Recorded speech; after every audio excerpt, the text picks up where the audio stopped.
Welcome to the Ad Nauseum podcast, where classical gourmands everywhere can finally get their fill. Join us for a delectable discussion of Greco-Roman civilization stretching from the Minoans and Mycenaeans through the Renaissance and right down to the present. And now, ladies and gentlemen, here are your hosts, Dr. David Noe and Dr. Jeff Winkle.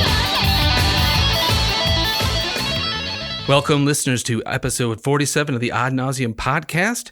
My name is Dr. Jeff Winkle, and I'm here in what's we're calling right now Vomitorium West with my good friend, Dr. David Noe. How you feeling tonight, Dave? I'm doing pretty well, Jeff. Thank you so much for asking. Vomitorium West, we changed locations recently. We did, right. Moved a couple miles across town. Yep, to more permanent digs here. Yes, a place where we can set up the lighting in the studio and so forth. We got the set built. Mm-hmm. We're getting through some of the hiccups, some of the rehearsals. It's just been grueling, right? These 9 to 5 rehersals. Oh, it's brutal. The dance routines and the choreography. The makeup. Oh, my goodness, the makeup. Yeah, what is pancake anyway? But we're not quite ready to offer that that stunning visual experience, which right. is it's around the corner. We hope it's around the corner, yep. Absolutely. Jeff, I think we got a shout out to do tonight, don't we? We do. Tonight's shout out goes to Graham Weber. Yeah, Mr. Weber gave us a lot of information. He did, a lot of, and we just don't have time to pack it all in here. But he lives in southern Illinois in a place called Waterloo. Yeah, that's a name that carries a lot of historic weight to it. It does. Yes. Yeah, I don't know if the people who live there feel that way, if they walk around thinking of Napoleonic intrusions and things like that. I don't know. But yes, he comes from southern Illinois. He's about to be a new father. Yes, isn't that amazing? A daughter on the way. Right, an occupational safety specialist. Yes, but a lover of things classical, of things biblical. He's been an avid listener for quite some time. He also told us that he has this strange post-COVID condition. Should we go into his medical history on there? I found this really interesting. Okay, it is a Greek word, that's right? That's what really drew to me. But he's suffering from parosmia. Parosmia, which means he can't smell. He can't stand the smell of certain things. He'd be perfect for the vomitorium. Exactly right. So he says he can't smell or drink coffee. Right. Since that, but something along the lines of, what does he say here? If I could drink coffee, I would. Something like that. You both make me wish I could drink coffee. That's right. It's those ads, those wonderful ads that we do. Yeah, absolutely. And then he pays us this really sweet compliment. What does he say here? Your insightful commentary, witty banter. He's talking about you, Winkle. Deep knowledge and command of the classical languages are an inspiration to me as an inspiring teacher of biblical and classical literature. Excellent. Well, thank you, Graham, for listening. Yeah, we'd like to say, Graham, you inspire us. Absolutely. You're out there carrying the torch, interested in these things. You and people like you are what keep this project going. We're very true. Very grateful. Yes. All right, Dave, tonight we're talking about Gorgias. Yes, we are. Why are we talking about Gorgias? Well, why not? Why not? So we're going to talk about his Encomium of Helen. Right. Yeah, so Gorgias, the 5th century sophist, we're going to give you a little bit of a background on who he was and why he matters. But just as a lead-in, he wrote this piece, something he calls his joke, on the character of Helen from the Iliad and the Odyssey. Yeah. And he's going to defend her against all the detractors. Right. Now, my sense of Gorgias is, and correct me if I'm wrong, is that a lot of people find him very difficult to interpret. Definitely. And what we have of him is what isn't a joke. Correct. Right. It's all quite fragmentary, but we're going to go through a little bit of the fragments. We're going to talk a little bit about his philosophy, about sophism in general. Mm-hmm. We're going to look at his appearance in the Platonic dialogue that bears his name. Yes. The Gorgias, and eventually we'll get around to the work itself, his defense of Helen. Talk a little bit about translation techniques and all the poor work I did 20 years ago. Translation ease. Right. And we're also going to get into maybe some ancient standards of beauty. Correct. And aesthetics. What makes a person beautiful. Right. Excellent. Well, I believe you've got an opening quote for us. I do. This comes from our good friend H.J. Rose. I call him our good friend, but actually he's been deceased for a very long time, which means his work is in the public domain, and it also is of very high quality. So Here we go. This is from his Handbook of Greek Literature. First came out in 1934. This is page 279. He says, quote, after the downfall of the great tyrants, especially those of Syracuse, and the establishment of democracies in the island, there was an urgent demand for the art which claimed to manufacture persuasion, pethus demiurgos, and thus to sway assemblies and law courts. A great figure soon arose in the person of Gorgias of Leontini, the famous sophist who lived through most of the 5th century. In accordance with his own despair of positive knowledge, he naturally devoted much attention to that substitute for it which might be practically useful, and began regularly to study and apply the means by which prose may be made impressive and interesting while retaining its own character. Just to pause a minute, Jeff, we'd like that guy on the program, wouldn't we? Yes. Make prose impressive and interesting. Definitely. While retaining its own character. Yes. So to continue here, his chief contribution was the so-called Gorgian figures, schemata. In other words, an elaborate arrangement of thought and language alike in a series of effective antitheses, elaborately worked out to give a rhythmical effect by the pairing of clauses, often rhyming, of the same length. Interesting. So he had rhythm and rhyme. Yes, exactly. Wow, okay. And prior to this, up to this point, everything meaningful, and we've talked about this before on the show, everything meaningful was said in verse, in poetry. Yes, right. Now, when suddenly the age of the tyrants is done, democracy is on the rise, Rose says, there became a need for persons who could speak with persuasion and influence. Right. Gorgias fills that need by coming up with these elaborate schemas, figures of speech. Yes. And as I understand it, he ultimately makes his way from Sicily to Athens. That's right. As part of a delegation to ask for Athenian help against troubles. Yes, that happened in 427. Where by which time he was a fairly old man already, or he was in his 60s. I think he was in his 50s or 60s. Uh-huh. So little is known of him, actually. Mm-hmm. And one of the best resources for him is a collection of fragments, right? Die Fragmente der Vorsokratiker is how it goes in the German. The fragments of the pre-Socratics, right? Mm-hmm. Everyone who comes before Socrates, by convention, is called a pre-Socratic, especially in philosophy. And a man named Hermann Diels, right? A good German name. Hermann. Yes, in 1902, he first published his collection of fragments of these pre-Socratic philosophers. Okay, and this is the source from which we know pretty much most of what we know about Gorgias, aside from the Platonic dialogue? Yes, exactly. Okay. So he has gone through all of the different quotations from Cicero, Plato, any place where one of these gentlemen is mentioned, and he has assembled together all of the fragments, critically reviewed them, written a lot of commentary about them in German. It's all available in the public domain. I spent a little time today refreshing my knowledge of this particular author and of what he gives us on Gorgias. Yeah, and you did some translating back in the day. I don't think we could call it that. Oh, we can't? Okay. I took one of the fragments, that is the Encomium of Helen, and I rendered it into very workable, if clunky English. Okay. And we'll take a little look at that later in the program. Okay, looking forward to it. Yeah. All right. So where do we go from here? Well, we need to talk a little bit about Gorgias's philosophy. Okay. In as much as we can even know that. Right, exactly. It's all very fragmentary, but again, Diels has put a lot of these fragments together for us. Okay. So now my sense is, I don't claim to be an expert on Gorgias or the pre-Socratics in any sense. My sense, and from what I learned, was Gorgias was in many ways considered maybe just shy of being a charlatan. Yes, that's definitely the way that Plato presents him. So he's a guy who would go around and he would argue anything. He would get a display of learning, of persuasion for money. I think tradition says that he would hang out at like sanctuaries like Olympia and Delphi.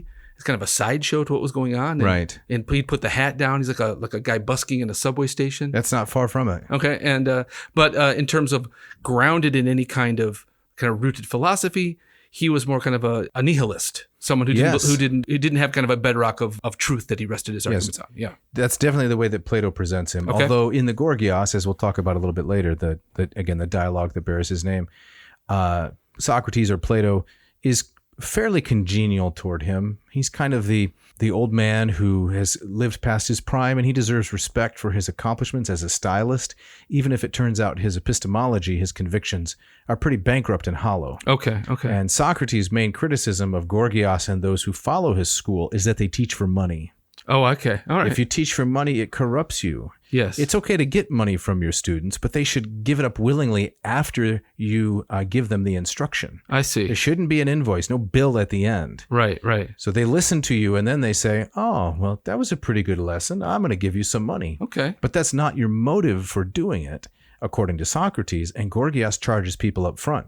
Oh, okay. without respect for truth. Okay, so, but the money thing is the thing that bothers Socrates the most. It's Well, that and the pretense of knowledge. okay. Because as Socrates will drill down with these various sophists in the elenchus, right, the refutational mode of conversation, he'll find out they really don't know anything. It's all a clever disguise. Right. They're using words to obfuscate and to eschew knowledge, to throw dust in people's faces, rather than to elucidate and explain Yes. what the content of knowledge really is. Right. So Socrates, he like so many others, he makes Gorgias look like a fool. Absolutely. Yep. But he's more gentle with Gorgias than the other individuals in that dialogue. So eventually, we've gotten some requests for this, and I like the requests. Eventually, we're going to have to deal at greater length with some of the Socratic dialogues. Yeah. Oh, yeah, definitely. But this is quite interesting. This comes to us from Rose once again, and he's quoting Deals, Fragment 3, and he says, quote, that Gorgias taught that nothing exists. So that's the first principle, nothing exists. All right. Or, if it exists, okay, so maybe something does exist, it cannot be comprehended, so you can't really understand it. Or, here's the third principle. If it exists, if it can be comprehended, it cannot be communicated.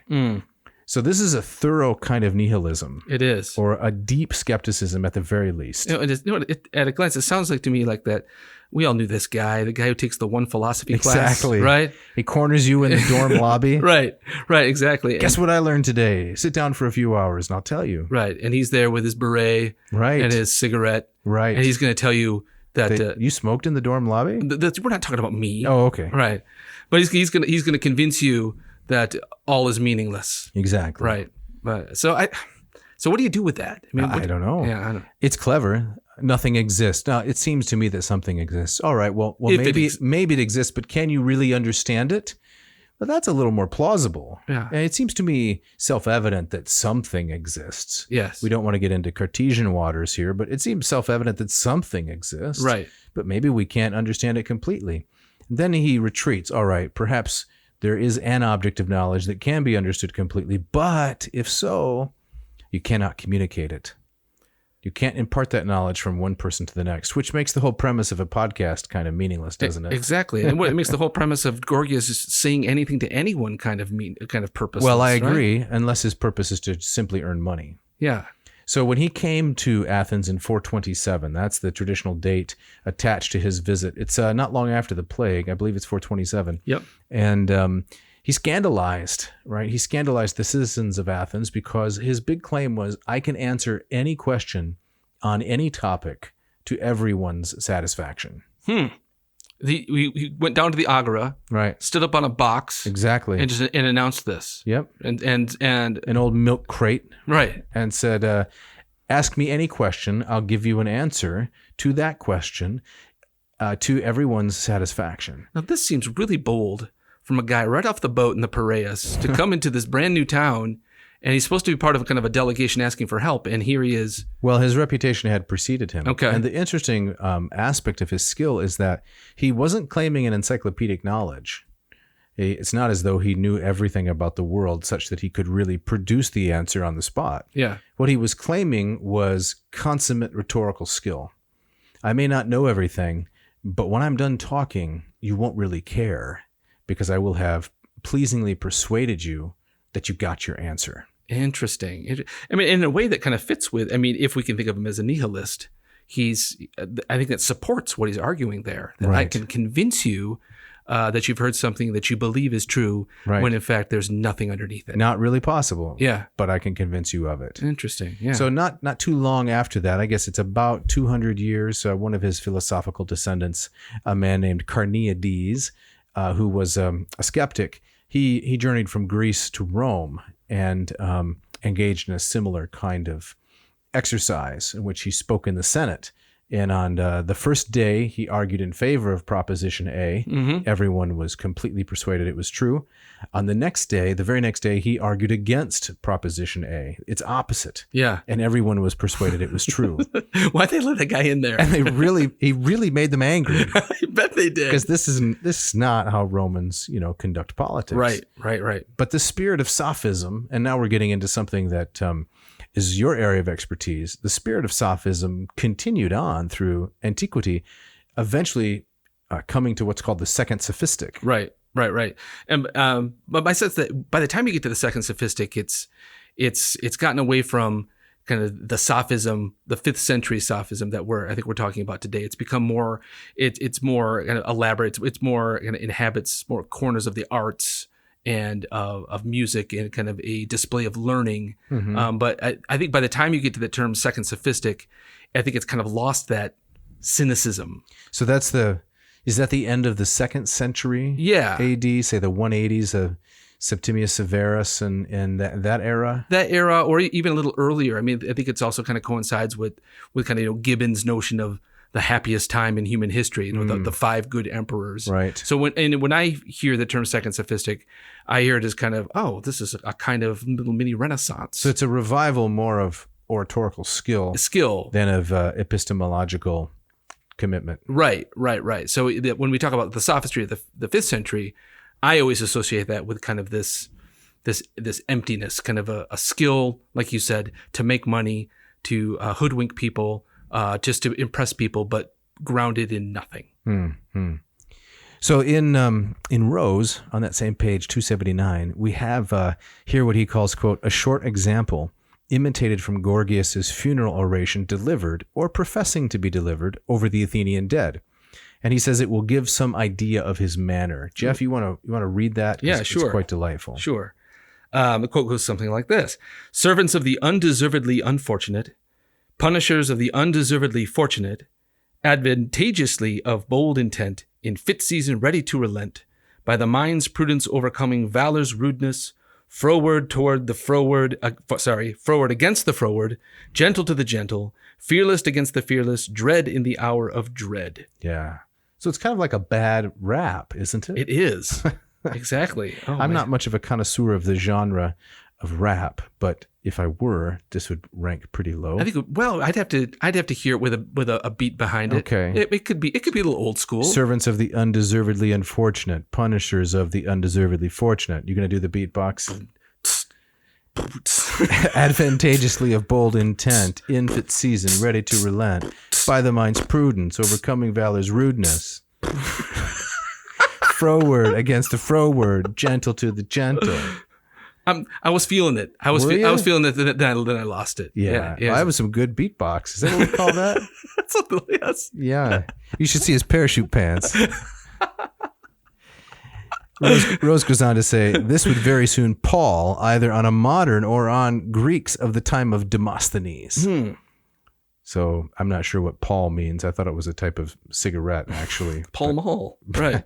But I think what he's saying is that this cliche-y, effect-driven rhetoric would look stupid by the time of Demosthenes. So it didn't age well. No. So that's about, I don't know, the 340s. Yeah. The 340s, 350s BC. Yes. So what, 100 and, no, I guess about 80 years later is all. Yeah. By that time, it hadn't aged well, like you say. Interesting. And that modern audiences don't like it either. Yeah.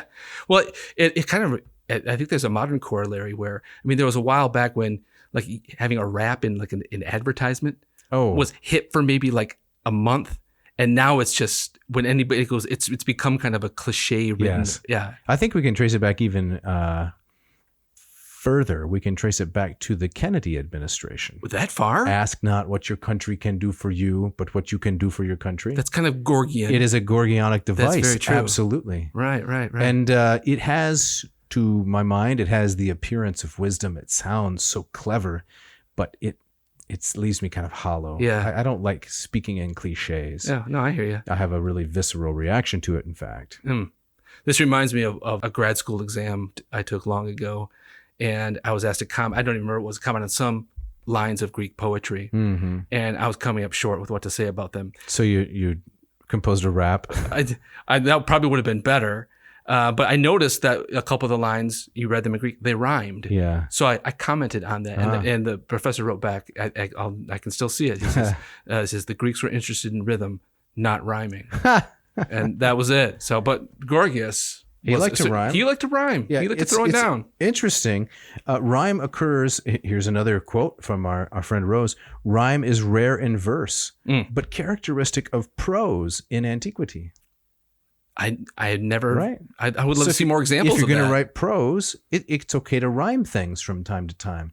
But Interesting. never in poetry, not in an inflected language, because you could have a 1,000-line poem where every line ends in the genitive singular ooh, right? Right. It'd get a little bit tiresome. Right. But when Gorgias used it, says Rose, it had the charm of novelty. Novelty. People said, wow, that Gorgias, he can throw down. Man, he's hip. Exactly. Yeah, but it didn't last.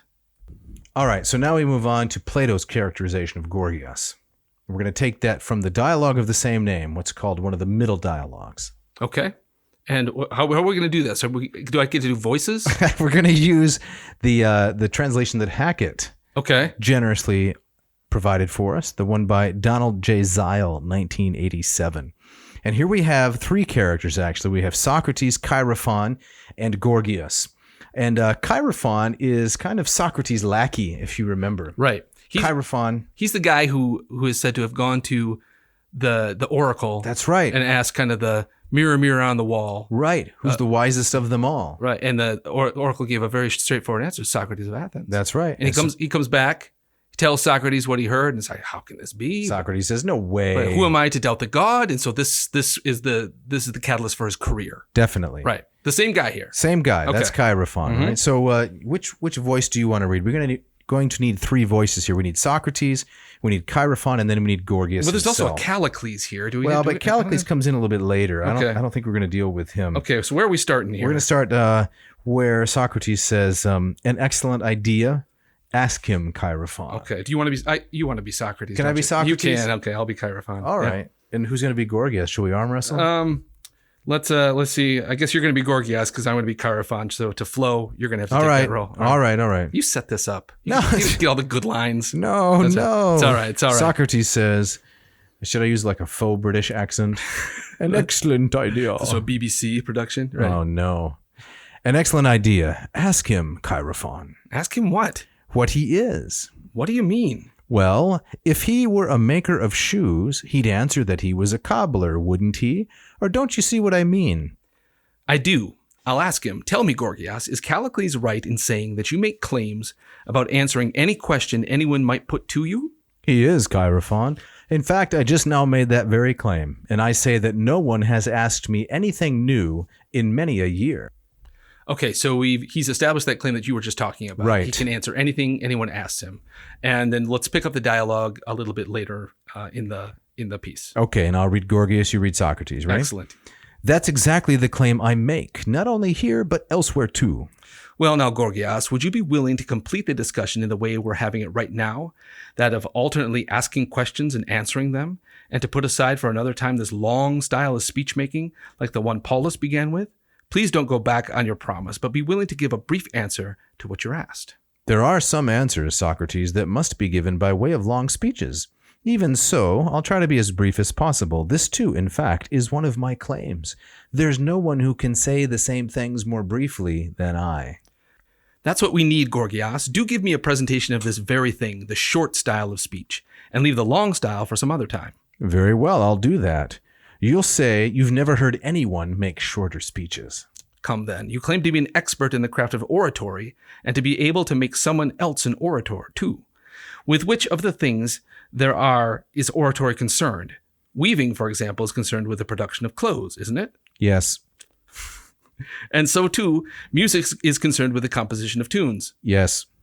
By Hera, Gorgias, I do like your answers. They couldn't be shorter. Yes, Socrates. I dare say I'm doing it quite nicely. And so you are. Come and answer me then that way about oratory too. About which of the things there are is it expertise? About speeches. What sort of speeches, Gorgias? Those that explain how sick people should be treated to get well? No. He's something, isn't he? He's something. Man, those are some short speeches They right there. are short speeches. And of course, they're even shorter in Greek because, well, I don't know if they're shorter, but they're also monosyllables, right? Nigh, ooh, nigh. Also monosyllables. And so, of course, Plato, brilliant dramatist, and captures the essence of these individuals. You may remember back when we did the episode Helluari Libris, Yes. Gorging on Books, number 13 or something like that. Right. I read from a little bit of Gorgias. I read the speech of Polus, which is from just about this area, where Polus, whose name you mentioned, is the lackey of Gorgias, like Chaerephon is Plato's lackey. Ah, okay. And Polus gives that speech about there are many kinds of skills among skillful people who skillfully use their skills, and it was Plato mocking the Gorgionic style in the mouth of this, this suck up. Gotcha. But I love Gorgias. Just, hey, nobody's more brief than me. That's right. I can answer any question and I can use fewer words. No. Yes. I'm warming up to him. Are you liking him a little bit? I'm kind of liking him a bit more Once now. you get past the nihilism, Right. The clipped monosyllables they're appealing. That's right. I think it's hard to be a fun nihilist. Oh, yeah. But maybe Gorgias is the one guy who did it. Yeah. So, Jeff, what are we looking at after the break? After the break, we're going to get into the encomium The of Helen. encomium itself. Yes. Is Helen guilty? Is she innocent? We're going to find out.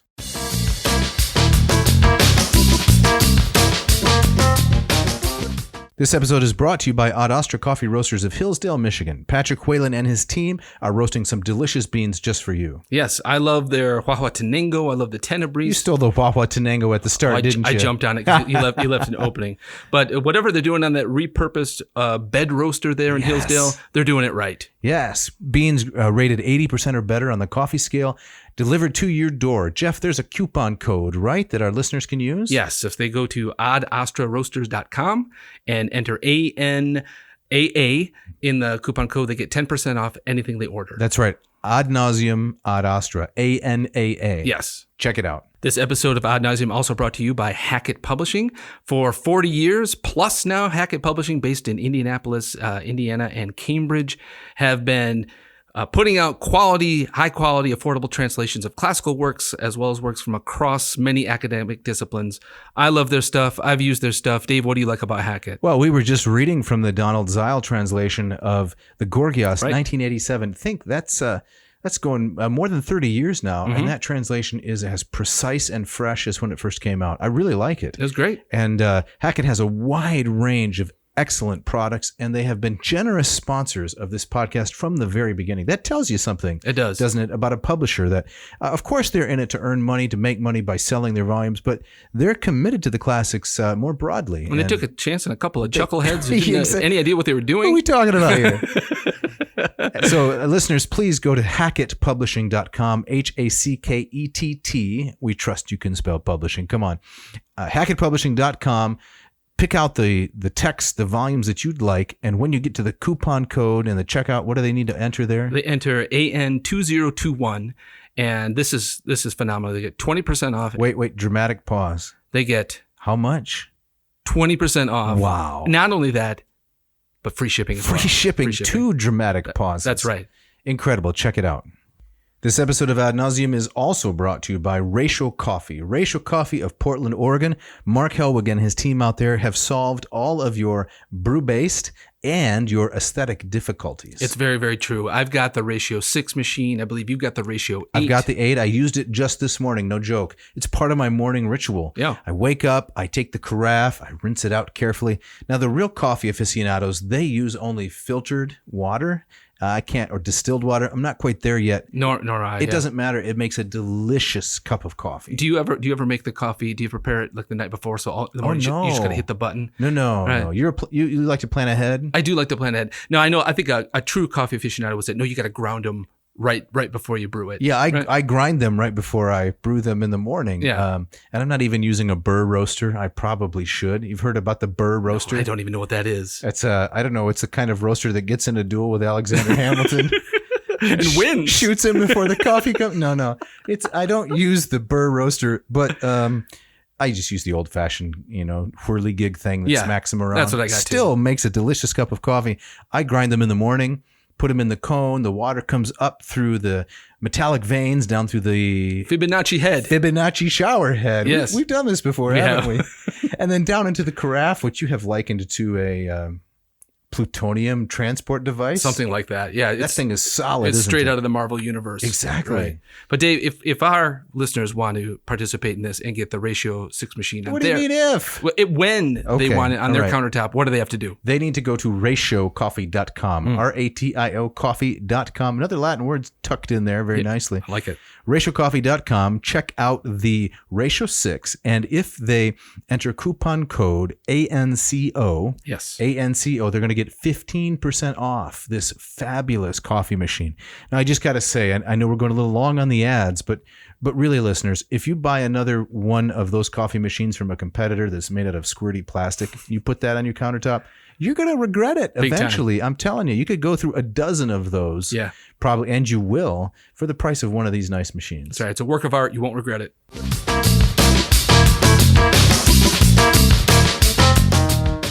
All right. As we get back into it, we're going to dive into Gorgias's Encomium of Helen. That's correct. And we're going to get into your translation Oh, yes. of the Encomium of Helen. But first, you're going to read us a little Greek. I am, yes. So here's the title. This, again, is from the Fragmente der Vorsokratiker, put together for us by Hermann Diels, right, 100 years ago. See how good scholarship lasts? Yeah. People are still mining this stuff. So the title is Gorgiu Helenes Encomion, and he says, Kosmos pole men evandria somati de kalos, psyche de Sophia pragmati de arete, logo de aletheia, ta de enantia tuton akosmia. Andre de kai gunaika, kai logon, kai ergon, kai pollen, kai pragma chretomen, axion a painu a paino timan, do de anaxioi, momon epithethenai. Very nice. Is there some rhythm in that? Right? that was some Run DMC. That was the Sugar Hill Gang. I was hearing it there. Greek this way. Yeah, Greek right? this way, yeah. No, I was hearing ancient Greek is such a musical language It anyway, is. but that was popping and stopping. Even without the thanks. But even without the tonalities, right?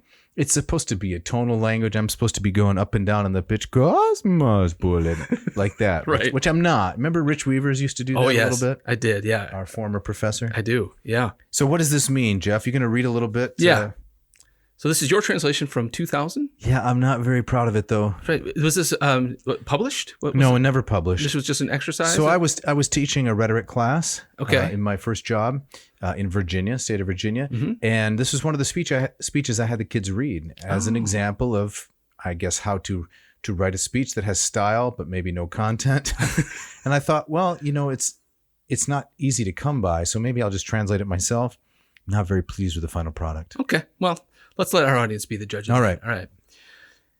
As the adornment for a city is its courage, and for the body beauty, for the soul wisdom, and for an action excellence, so for a speech it is truth. But the opposites of these are disorder. Man and woman and word and deed in the city and in action, these are which are worthy of praise. It is necessary to honor with praise, but to lay blame upon the undeserving one. For the error and the ignorance of blaming the praiseworthy are equal to that of praising the blameworthy. Yeah. You see that parallelism? I think, it's not a very good translation, but it does capture some of that parallelism, right? Oh, yeah. The error and ignorance of blaming the praiseworthy are equal to that of praising the blameworthy. But is part of Gorgias's intent here is to kind of keep his audience off balance here? I suppose. Or just to wow them with the rhythm. Yes. And that's first of all, and what he's trying to say is secondary. That's right. It's the combination of antithesis, right? Putting things in contrast, and then also parallelism. So you see the adornment for a city is its courage, for the body, beauty, for the soul, wisdom, all of these connections, right? But then he says at the end of that first sentence, which may seem surprising for a nihilist, so for a speech, it is truth. Right. Truth for a nihilist? So again, if his reputation had preceded him, people have got to be thinking, okay, what is he up to? Right. Yeah. All right. Well, I think that the second section here, right? The second section gives us some indication about where Gorgias is heading. He says, it is the part of the same man both to say rightly what is required and to refute those who find fault with Helen. So now he's getting down to his main subject This here. is the subject. Okay. A woman concerning whom both the testimony of the poets and of their listeners is unanimous, and the reputation of whose name has become an everlasting memorial of hardships. Okay. Jeff, what do you think of when you hear the name Helen? Well, I mean, I think of her more or less kind of how she appears in Homer's epics. She has a role to play in both the Iliad and in the Odyssey. I mean, I've come across this idea that Helen for the Greeks was reviled as causing all of this death and destruction. Doesn't Homer call her Kuklops? No, not Kuklops. I'm sorry, Kunopes. Kunopes, dog-eyed, dog face, dog eyes. Right. But at the same time, I think in Book 3 of the Iliad, I think as we talked about maybe in episode 2 of the podcast. Oh, really? Way back then. Oh. Homer is very gentle with her. He has Priam. He calls her up to the battlements, and Priam asks her to identify these Greeks down there below. And he even says, "I don't blame you. Right. I blame the gods." Right. And it's Paris who comes off as the player, the one who's to be reviled in that story. Yeah, he's a lout, and of course, Aphrodite whisks him off the battlefield right before Menelaus kills him, right, and drops Paris in the bedroom chamber of Helen, where Helen again shows a certain amount of courage in saying, "You're not half the man my husband actually is." Right. Menelaus, it's a good thing that you got off the battlefield because he's the real deal. He was going to kill you. But then overcome by Aphrodite, right? She consummates her love with him. Right. Yeah. But I think it's a far cry from what Gorgias is suggesting here. There's a unanimous hatred for Helen, right? I mean, in the Odyssey, as we also talked about in this podcast, she comes off a little bit more crafty, right? Witch-like. Right? Exactly. She's spiking the drinks. Right, with her pharmaca. It seems like that's Odyssey 4. Right. She and Menelaus are at home in Sparta. Telemachus, I don't remember. Who's the other guy? Nestor's son. Pisistratus. Yes, that's right. Yeah. They come there to Sparta, and Helen doesn't come off too good there. And she doesn't. She tells that crazy story about imitating the voices of the men's wives to try to draw them out of the horse that's going to sack Troy. But Gorgias says she is a memorial, an everlasting memorial of hardships. Yeah. And then he goes on to say, "But I myself desire, by offering a certain argument with logic, both to put an end to the charge made against this woman, wrongly slandered, and also to reveal her slanderers as liars, and to demonstrate the truth, or, we could say, editorializing at the very least, stop their ignorance." Okay. So that's the theme, right, of this little encomium, right, this hymn of praise. Helen has been wrongly accused, and Gorgias, is going to right this wrong. Right. So now I'm imagining him performing this as the travelers are coming into Delphi, and he's saying, "Yeah, you put a little money in the basket, right, and I will argue against something that everybody believes." Yes, since the time of Homer, this has been the name associated with the cause of the whole war. Right, and I'm going to tell you why everybody's been wrong about this. Exactly. Okay. So that takes some chutzpah, right? It does. That takes a little moxie. I'd stick around. Yeah, I'd like to hear that, frankly. Yeah. All right. Okay, so now, Jeff, Gorgias gives some reasons as to why Helen is actually innocent. He does, and I think these are in some ways quite persuasive. Okay. And at odds with a lot of, I think, what is argued by lots of the stories of mythology. So he says, the first one, he says, if she was simply a victim of fate or the whims of the gods, we can't blame her. She's a plaything. We've talked about on this podcast about how there's that odd kind of paradox, like with Actaeon stumbling upon Artemis as she's bathing. Yes. On the one hand, it seems so unjust that he's then, he's dismembered. Yeah, he's turned into a stag, story from Ovid, and torn apart by dogs. Right. But at the same time, there's this idea, well, because of the sacredness of the goddess, it doesn't matter why it happened or the innocence of the perpetrator. It's this the god's sacredness has to be defended. Right. And here Gorgias seems to be saying, to my mind, is much more strikes me as kind of contemporary. Right.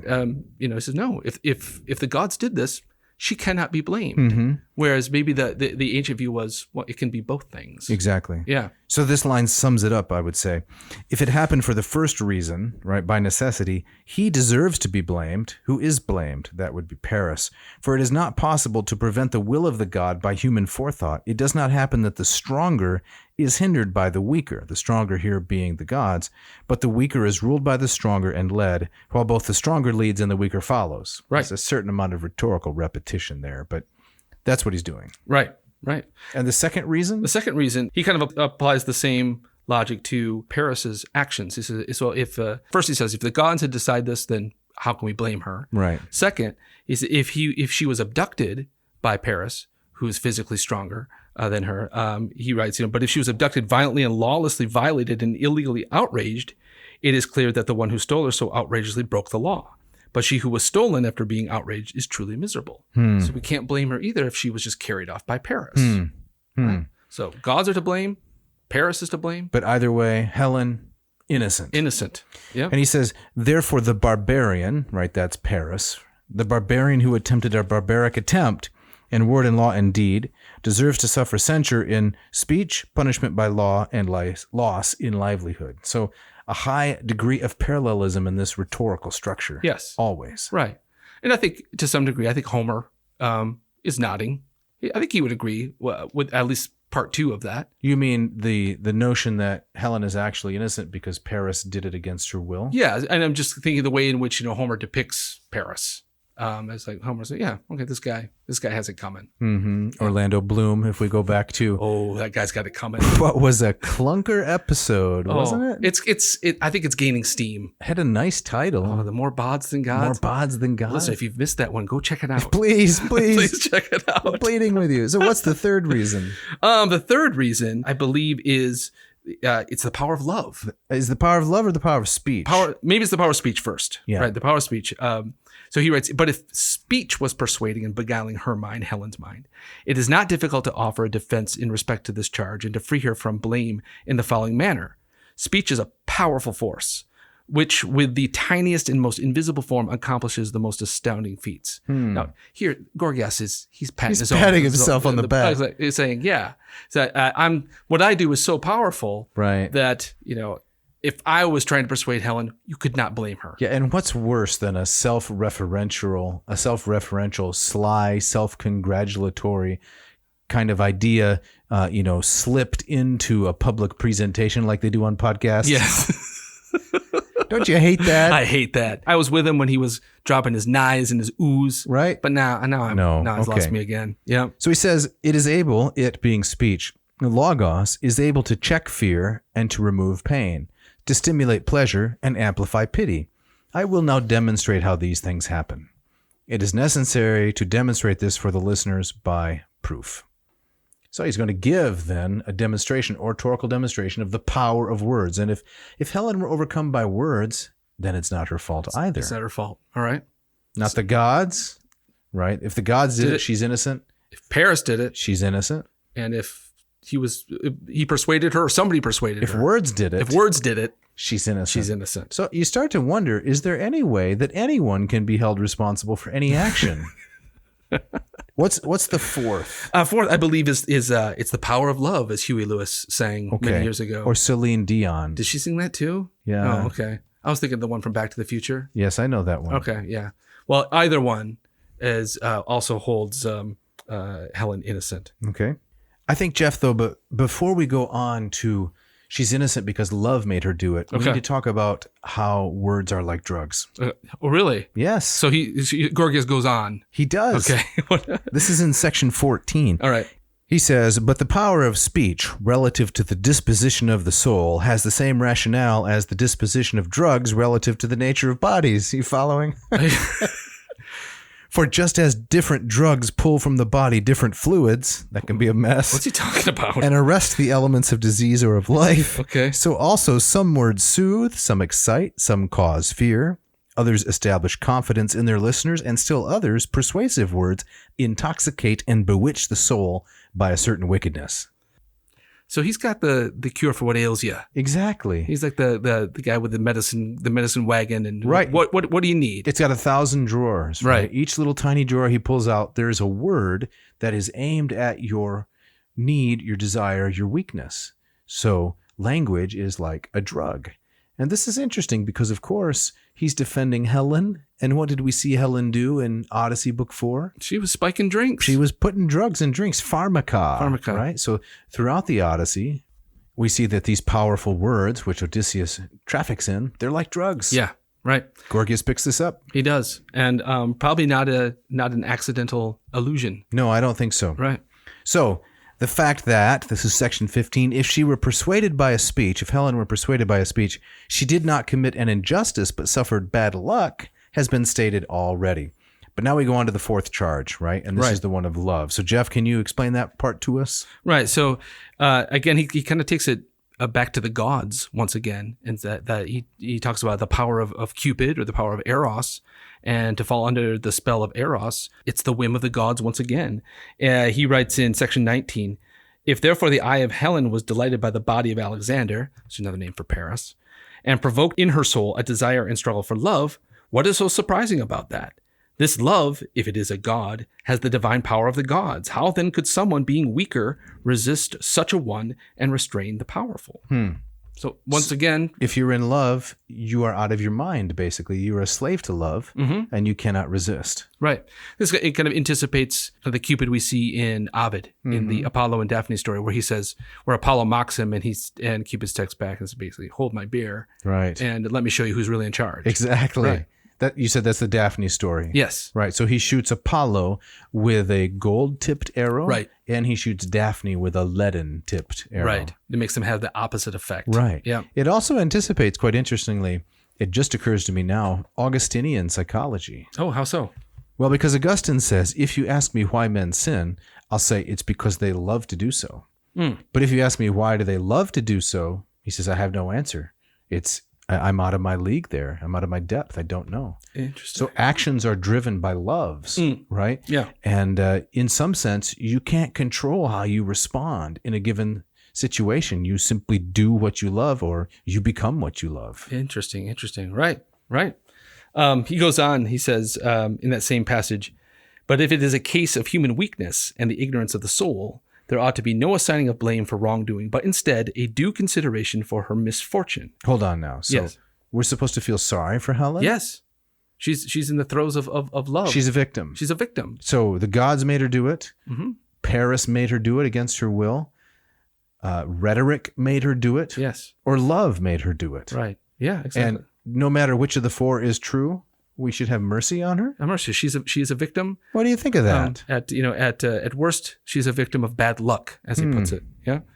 He writes, for she left, when she left, as the ransom of fate, not by the wishes of her will, and by the constraints of love, not by the preparations of design. So she's not the scheming mastermind. It wasn't her idea. She's just a plaything of the stronger. But couldn't we turn this around and apply it to any given instance of human wrongdoing and exonerate the person? Well, I'm pretty sure Gorgias did that in the next speech, which didn't survive. Based on this fourfold argument? I mean, let's try Paris. Yeah. Right? Why did Paris kidnap Helen? Woman stealing is a bad thing. It's condemned by the Greeks. Herodotus condemns it in his history. So Paris did it because the gods made him. I guess we can't say that he made himself, but maybe Helen's rhetoric compelled him, or maybe he just fell in love with her beauty. So who can blame him? Right. Even if you think about the story of the judgment of Paris, where he's got to decide who gets this apple, right? And when the moment he is chosen to answer that question, he's doomed. That's right. Because to please one goddess, you're going to anger two. Yes. He can't win. Yes, that's the casus belli. So he chooses Aphrodite, gives the stiff arm to, Athena and Hera. Right. And so he's compelled? He's compelled, right. And I think Gorgias said, yes, just stick around for my next speech. Have you ever tried this in real life? Let's say, you fail to do something you're supposed to do. Mrs. Winkle says to you, Jeff, did you leave that lasagna on the counter? Yeah. And you say, look, I say the gods made me do it. I say the rhetoric made me do it. But first of all, the gods made me do it. Right. Secondly, what? Secondly, Luigi at the lasagna shop made me do it. Oh, that is what we call an ethnic slur. Why should the lasagna guy be named Luigi? It's too much Mario Kart. That's okay. Right. And then the third reason is what? The rhetoric made me do it. Somebody persuaded me. Yeah, one of your boys said, hey, Dad, leave out the lasagna. Exactly. And then you just couldn't control yourself, must leave out lasagna. Right. Or love. And then the love of lasagna. The fourth reason, you saw it and you thought, I love that lasagna. Yeah, and I want to let it breathe. I'm going to leave it here. Its bouquet can fill the kitchen. Something like that, yeah. No, those wouldn't fly. No, it wouldn't fly at all. No, and I couldn't do it either for one of my many misdeeds, right? Something that I've done wrong. I can't use this fourfold schema. So what's it worth? I think Gorgias would say nothing. Well, look at the way he ends this. It's a display of rhetoric, right? It's a beautiful display of rhetoric. You're going to read section 21. Can you read that for us, please? Yeah, well, I just want to state again, I want to stipulate for the listeners, I translated this in the year 2000. That was 21 years ago. Now, I knew some Greek, right? I was almost done with graduate school. I was done. I hadn't defended my dissertation, but I didn't really know much Greek. And so it's an awkward, stilted kind of translation. Not very happy with it. Okay. Yeah. Anyway, all right. Here we go. But close to the Greek. I think close to the Greek. Yes. I was able in a few instances to capture some of the antitheses. Yes. For sure. Yeah. All right. So section 21. I have removed by my speech the disgrace of the woman. I have accomplished in good order what I purposed in the beginning of my speech. I attempted to refute the injustice of her reproach and the ignorance of public opinion. I have wished to write this both as an encomium of Helen, here we go, and as my little joke. And whoop, he pulls the rug out from under the whole Exactly. thing. Yeah. So the Greek here is actually pretty nice. It's just one large sentence. And it goes like this. Aphelon to logoi, duskelon gunakos, enemenato nomo hon athemen en arche tu logu, eperathen katalusai momu a dekion kaidoxes amathion, ebulethen grapsai ton logon helenes, men encomion emon de paignion. That's the joke. That's the joke. Paignion. My little trifle. My little plaything. Yeah, yes. paignia, something a kid plays around with, right? It's paddle ball, and that's my little paddle ball. I don't know, something like that. Right.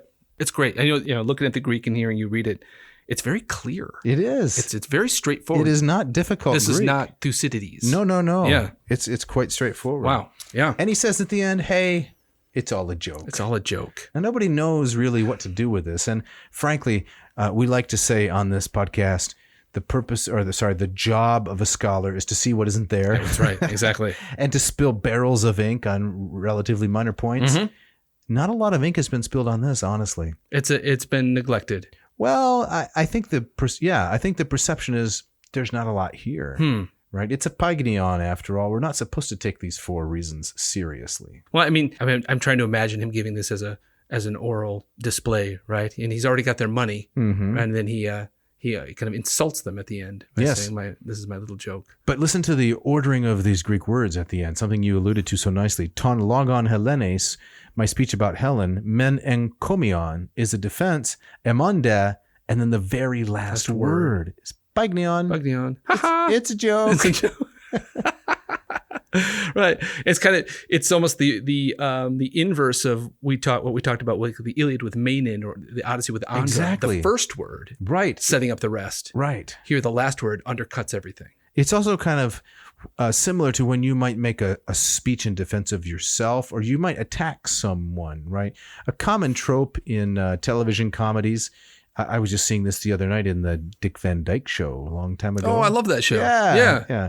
And they were going to play a practical joke on one of the characters, and the practical joke was treat the person really mean in some way. So they spent a lot of time. Okay, we'll treat them really mean to achieve this desired end, and then at the end you say, it's a joke. And it falls really flat. I imagine that would fall pretty flat. To me, at least, right? Because how do you justify all that cruelty just by saying, isn't it funny? Yeah, no. Not really. So, I have to wonder how this went over. So, Jeff, what about Helen in the 20th century and Isaac Asimov? And Isaac Asimov? Yes, there's an interesting note here, isn't there? I'm not aware of this note. Do you have this note? I don't. Okay, well, this note. I dug around online. Okay. You all listeners, you can do your digging if you'd like to. We did the digging for you. But the poet Marlowe, 1592, his play, The Tragical History of Dr. Faustus, he says, quote, "Was this the face that launched 1,000 ships and burnt the topless towers of Ilium?" So this is, we're talking about Marlowe or Asimov We're getting to Asimov. We're getting to Asimov. Let's start with Marlowe. Everything's got a history, Winkle. Let's not get... Okay. All right. Well, you jumped to the 20th century, and I thought I jumped back. 16th, 20, I'm all over the place. But so it's from Marlowe that we get this very notion. This very famous line that Helen had the face that launched 1,000 ships. Yes, and someone apparently has added up all of the ships that appear in Iliad Book 2, the so-called catalog of ships. Yeah. And how many are there? apparently there's 1,186 ships. That's right. So Helen, more than 1,000 ships. Yeah, Helen's face, one look at her face, 1,186 ships launched. But we can round down conveniently to 1,000. Okay, that makes sense. Yeah. So if Helen's face can launch 1,000 ships, how much energy, how much power does it take to launch one ship? And this is where Asimov comes in? This is where Asimov comes in. So that would be 1 millihelen. 1 millihelen would be enough beauty to launch one ship. That's correct. Okay. 2 millihelens launches 2 ships, so on and so forth. It's proportional. Okay. So there was a novelist named Robertson Davies. Actually, one of my favorites. Really? Love Robertson Davies. I don't know anything about him. Canadian novelist, brilliant. Canadian and brilliant. Yeah. Like Ross King. Like Ross King, exactly. Right. Okay, yeah. so tell me one of his novels you like. What's Bred in the Bone, one of my favorite books of all time. Oh, I'll have to read it perhaps. Yep. It's not a horror movie book, is it? It's not. It's not. Nope. Okay. A horror movie book. In a 1981 novel called The Rebel Angels, he says that this system, I'm quoting here, was invented by a Cambridge mathematician, W.A.H. Rushton. And finally Asimov, in his 1992 collection of jokes and limericks, Asimov claims to have invented the term in the 1940s as a grad student. He says that it's a Helen, right? And then in 1958, another individual, R.C. Winton, wrote a letter to the New Scientist, and he says the millihelen should be the amount of beauty required to launch one ship. So that's how much it takes to launch one ship, is a millihelen. But the system goes on, right? Yeah. Can you share some of that? So you can also extend this by giving it a negative value. Okay, what's a negative value? So a negative 1 millihelen would be the amount of ugliness required to sink a battleship. Hold on now. You can both beach a ship, right? You can beach a ship. Okay. Yeah. But sink a battleship with just 1 negative millihelen unit? Okay. Yeah. And then a terahelen, what would that do? This is sounding really sexist. Are we going down a wrong path here? Only if one assumes that only women are beautiful. Okay, all right. Maybe you just uncovered my own bias. I don't know. All right. Okay. I think men can be beautiful too. Okay. But the Iliad is written about feminine beauty. That's true. Although, you brought up the question probably just as a joke more than anything. But yes, Homer does describe masculine beauty as well. But it wasn't one of those men whose face launched 1,000 ships. That's true. Okay. So what's a terahelen? A terahelen is the ability to launch the equivalent of 1 quadrillion Greek warships and make serious inroads on the welfare of the galaxy. Quadrillion. Okay, so that's huge. That's a lot of ships. All right. So, listener, you can read up on this if you want to. If you want to, do some Helen-based beauty arithmetic. I don't think we're going to continue, but it goes on. It does go on. It does go on. I'm just glad when I ease my pickup truck out of the driveway and it goes down the road relatively successfully. That's all you need to be That's happy. all I need. Right. You don't need to launch ships one direction or the other. I don't need the ashtray. I don't need the paddle ball. I don't need the chair. That's all I need. Well, Jeff, I don't suppose we have time to talk about different kinds of beauty as presented in the classical world. I would love to, but it's such a huge subject. We were also thinking about a little Clive Bell. Clive Bell. And some aesthetics. Yes. That's a name worth mentioning, maybe some Kant. Why it is that Homer describes women in different ways in terms of their beauty. Yeah. It's got to be a topic or topics for another episode. Right. Certainly germane to what we're doing here today. We just don't have the time. Yep. So we got to get out of here, don't we? We do. Yep. We got to get out of our new digs here at Vomitorium West, maybe to be renamed at some point. Just simply Vomitorium. Just Vomitorium. Yeah. All right. Yep. But thanks, as always, to our intrepid engineer, Mishka, and for the magic of making us sound and soon look a lot better than we actually do. Right. I hope she's skilled in Photoshop or whatever it is that. Right. I'm thinking a gauzy soft filter. Yeah. Right. Did you ever watch Moonlighting? Remember Moonlighting with Bruce Willis? I don't think I ever watched it. I was very young. I know who's in it. Sybil Shepherd and Bruce Willis. Yes. Every time Sybil Shepherd was on screen, it was like this gauzy soft filter. That's what I imagine like a halo for myself. And then you in kind of the stark colors that Bruce Willis was. So I'm Bruce and you're Sybil. Is what you're saying. I didn't think this through. Moving on. Who else do we have to thank? We need to thank Ken Tamplin, who gives us the bumper music around the ads and also wrote and produced the wonderful screaming guitar music that Scott Van Zen provides as our intro and outro music. Excellent. You got to check out these guys' work online if you like the genre of rock. Yes. And before we go, Dave, tell us a little bit about the Moss method. Well, thanks, Jeff. You all heard my translation from 2000. you can see that becoming skilled in Greek, it takes a long time. And it doesn't matter if you start out kind of clunky, as I obviously did. You can eventually develop significant skill. And I want to help you in that process. I want you to check out mossmethod.com, where I can take you from neophyte to erudite. Module 1, it's $299. It starts you out with the first lesson. There are 40 total, video instruction, homework assignments, quizzes, exams. It's definitely worth taking a look at. mossmethod.com. Excellent. Check it out. And next week. Yeah, what are we looking at for next week, Jeff? To be determined. To be determined. Yep. Okay. So you've done some things, put some things together, but we want to deliver a really high quality product. So we're just going to kind of wait and see a little bit. Yep. So we have stuff, lots of exciting stuff planned, but we're not ready to announce it quite yet. All right, Jeff, you got the gustatory parting shot to take us out. I do. This comes from the great golfer Chichi Rodriguez. All right. Who during an interview once said, "Come on, red meat's not bad for you. Blue-green meat, that's bad for you." Thanks for listening. See ya.